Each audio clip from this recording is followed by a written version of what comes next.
Assalamualaikum warahmatullahi wabarakatuh. Salam sejahtera untuk kita semua.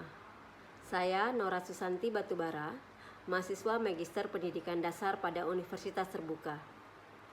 Pada kesempatan kali ini, saya akan memaparkan analisis saya pada beberapa artikel yang merupakan tugas tutorial pertama pada mata kuliah Studi Komparatif Pendidikan Dasar di berbagai negara.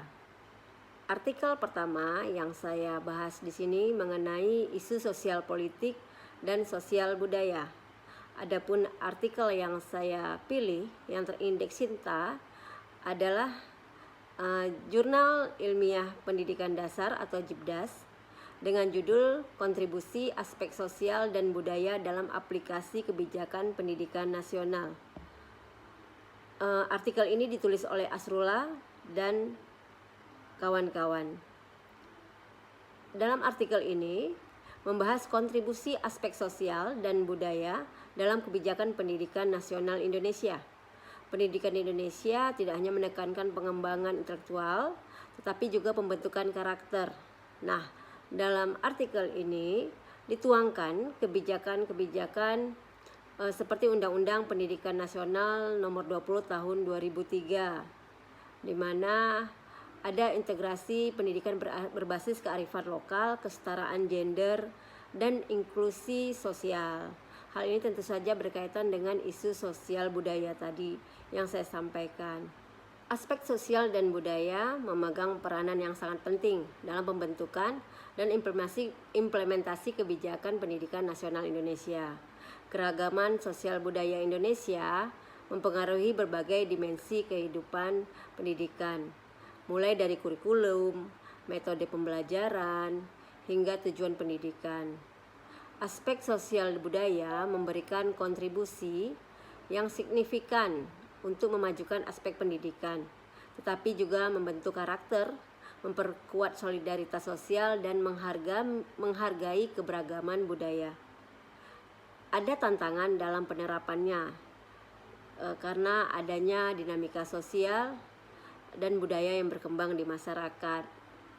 Kemudian kebijakan pendidikan yang tercermin dalam undang-undang bertujuan untuk memastikan bahwa pendidikan tidak hanya mengedepankan kualitas, tetapi juga menghormati keberagaman sosial dan budaya, serta mendukung pembangunan karakter dan sosial yang sesuai dengan nilai-nilai bangsa.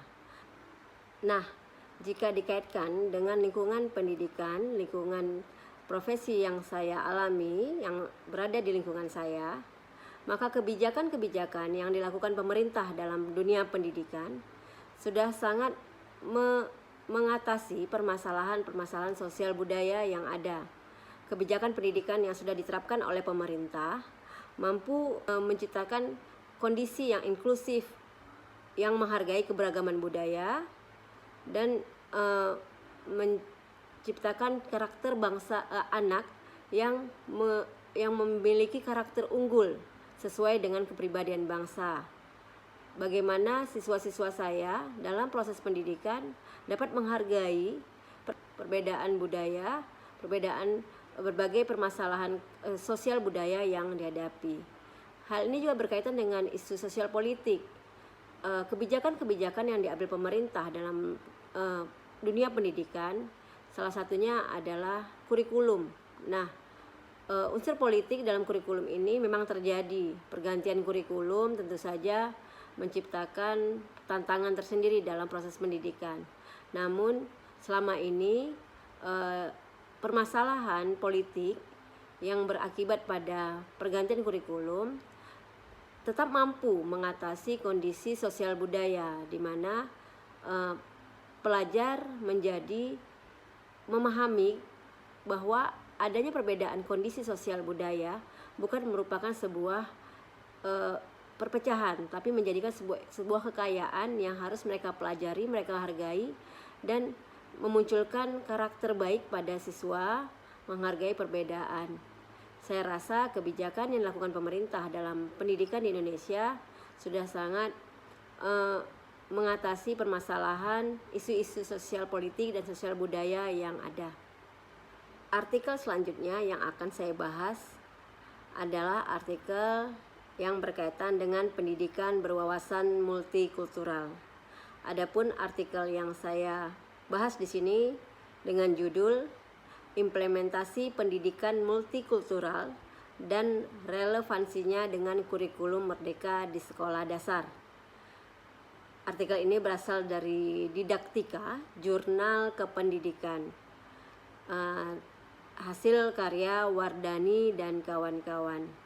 Artikel ini dipublikasikan pada tahun 2024.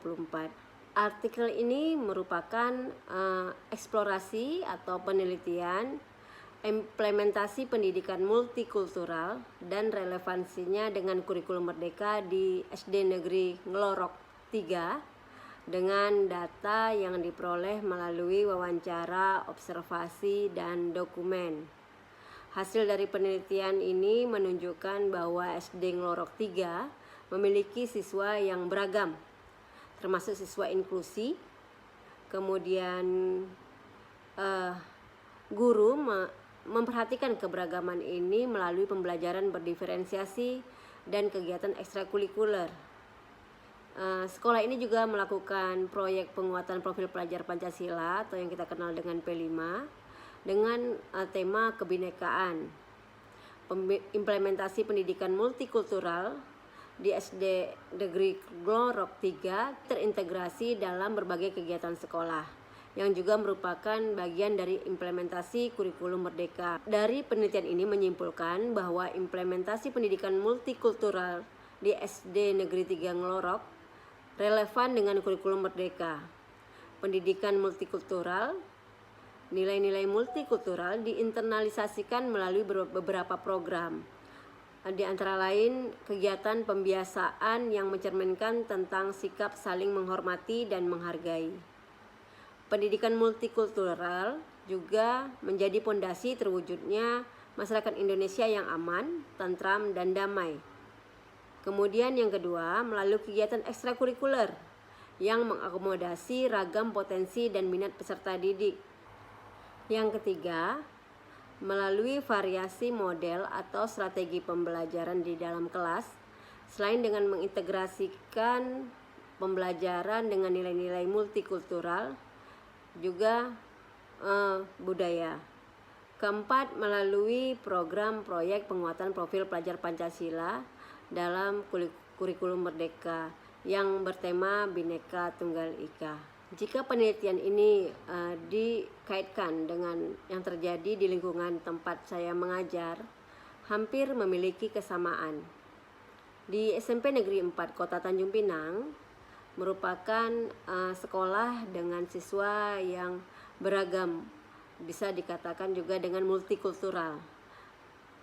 Berbagai budaya, berbagai latar belakang suku bangsa menjadi background dari siswa-siswa kami. Nah, tentu saja akan menciptakan kondisi di mana nampak perbedaan-perbedaan pada siswa. Tapi melalui pembelajaran di kurikulum merdeka, kami mengaplikasikan, mengintegrasikan bagaimana pendidikan multikultural ini dapat berlangsung. Sama seperti yang dilakukan di SD Negeri 3 Nglorok, kami juga melakukan P5.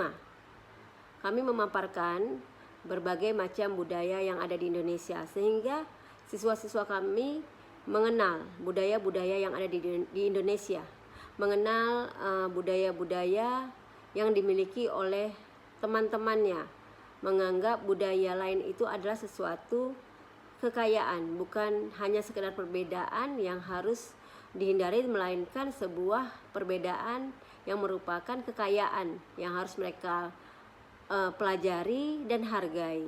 Dengan mengetahui berbagai macam budaya yang berada di lingkungan siswa, siswa menjadi lebih peduli dan menghargai perbedaan yang ada, dan menganggap perbedaan merupakan sesuatu yang menarik dan bukan sesuatu yang menjadikan itu perpecahan.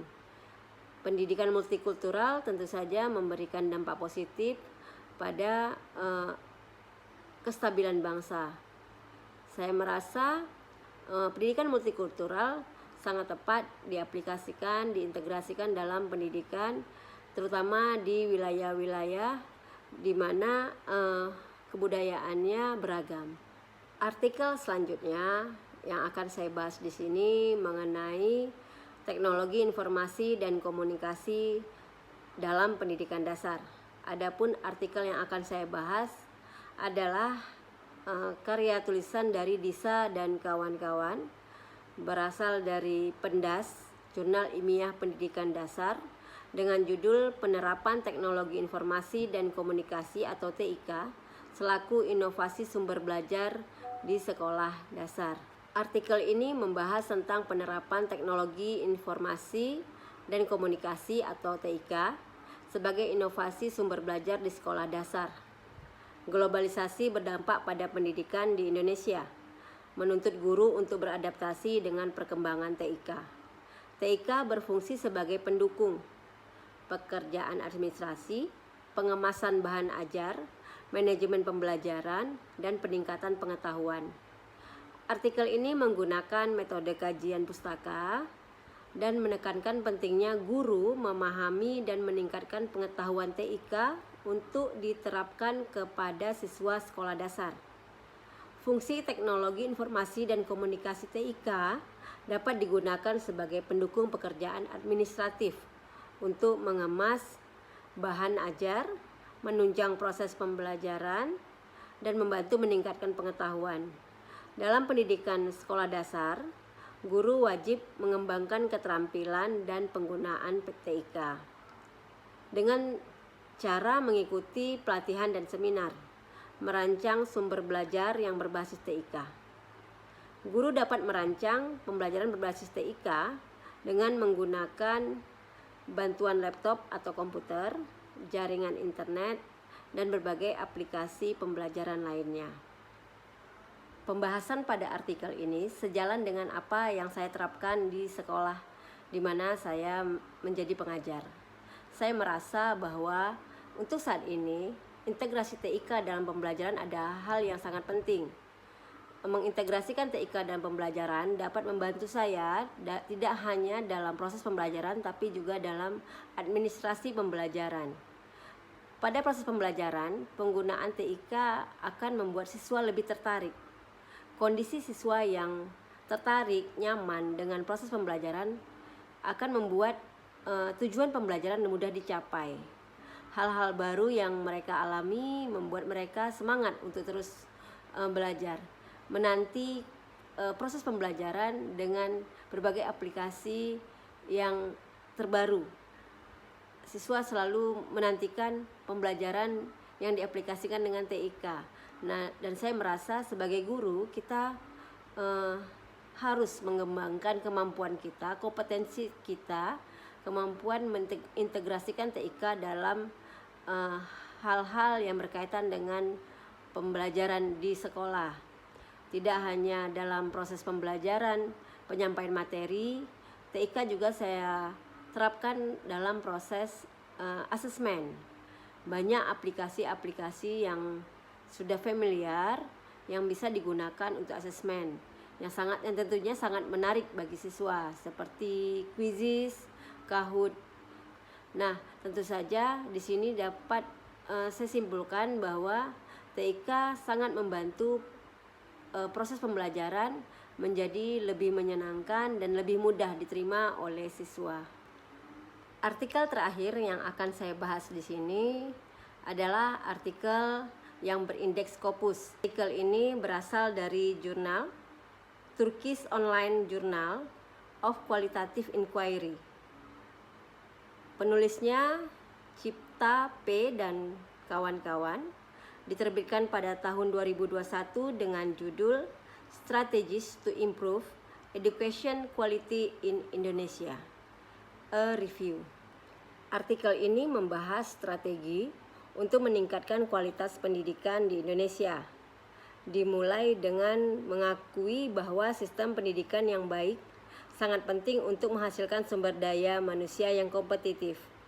Namun artikel ini juga menunjukkan bahwa kualitas pendidikan di Indonesia tertinggal dibandingkan negara-negara maju lainnya. Artikel ini mengidentifikasi beberapa faktor yang mempengaruhi kualitas pendidikan, termasuk kurikulum, kebijakan, fasilitas, integrasi teknologi, biaya, manajemen, dan sumber daya manusia. Argumennya adalah bahwa mengatasi faktor-faktor ini sangat penting untuk meningkatkan pendidikan di Indonesia. Artikel ini juga menyinggung pentingnya mendefinisikan dan mengukur kualitas dalam pendidikan. Mencatat bahwa ini adalah masalah yang kompleks, berbeda dengan mengukur kualitas produk atau jasa. Terakhir, artikel ini mengusulkan strategi untuk meningkatkan kualitas pendidikan khususnya di pendidikan tinggi, seperti meningkatkan pengajaran, kebekerjaan, internasionalisasi, fasilitas, pembelajaran daring, tanggung jawab sosial, inovasi, dan inklusivitas. Sekian pembahasan saya mengenai artikel-artikel yang berkaitan dengan studi komparatif pendidikan dasar di Indonesia. Terima kasih. Assalamualaikum warahmatullahi wabarakatuh.